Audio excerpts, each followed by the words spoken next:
Welcome back sa ating mga balitang basketball. Maraming rason sa ngayon kung bakit nag-i-struggle itong Knicks sa kanilang mga laban. Pero eto mga idol, ang itong si Mikal Bridges sa fourth quarter. Si Bridges ay nag-average lamang ng nasa 3.5 points sa kanyang shooting na 42.4%. Mababa po yan considering na siya po ang mayroong pinakamataas na minutong inilalaro sa kanilang kupunan. Sa madaling salita ay maliit po ang kanyang kontribusyon, kaya nahihirapan silang maipanalo ang kanilang mga laban. 1 win in 4 losses po sila mga idol sa kanilang huling 5 mga laban. Nahihirapan kasi sa Bridges na mag-step up kung walang Jalen Brunson. 17 points lamang ang kanyang ina-average sa 5 laban na walang Brunson mga idol. Malaki naman yan, pero mas malaki pa yung kanyang kinakamada dyan kapag kasama niya si Jalen Brunson.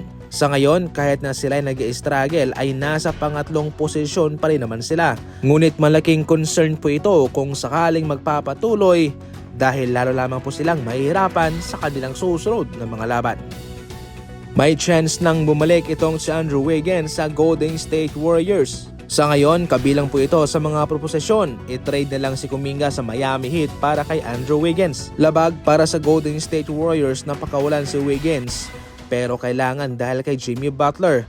Ngunit ngayon may chance pa rin naman na siya ipabalikin dahil kay Kuminga. Noong sa mga unang buwan ni Wiggins sa Miami Heat ay parang duda sila sa kakayahan nito. Pero ngayon mga idol ay ibang level na itong si Andrew Wiggins. Malaki na ang kanyang kontribusyon.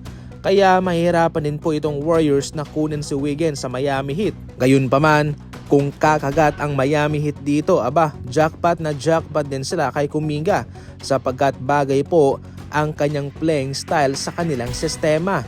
At syempre, bata pa po ito, kaya matagal pa itong maglalaro at kanila pang mapapakinabangan at madedevelop pa ng husto. Maski ako man, pabor ako rito. Babalikin si Andrew Wiggins mga idol, kailangan nila ulit ang kanyang depensa.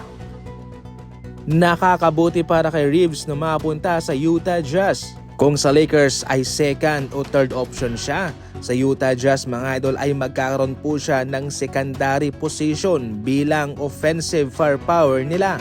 Bagay din po ang kanyang edad kung siya ipapartner kay Keyonte George. Siyempre, yung kanyang experience ay malaking bagay din para sa kanyang mga bagong teammates. Dahil wala rin pong malaking player na pinapasahuran itong Utah Jazz, kanila pong maibibigay ang pinapangarap na kontrata nitong si Reeves. Siyempre, perfect po itong si Reeves sa pagre-rebuild sa ngayon ng Utah Jazz. Mas mababang pressure sa opensa. Siguradong lalaki pa ang kanyang kinakamada sa Utah Jazz kumpara sa Lakers.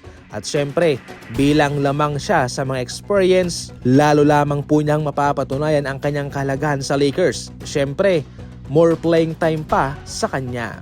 Para sa mga NBA Fast Break updates, tumuto ka lang palagi. Maraming salamat po sa panonood.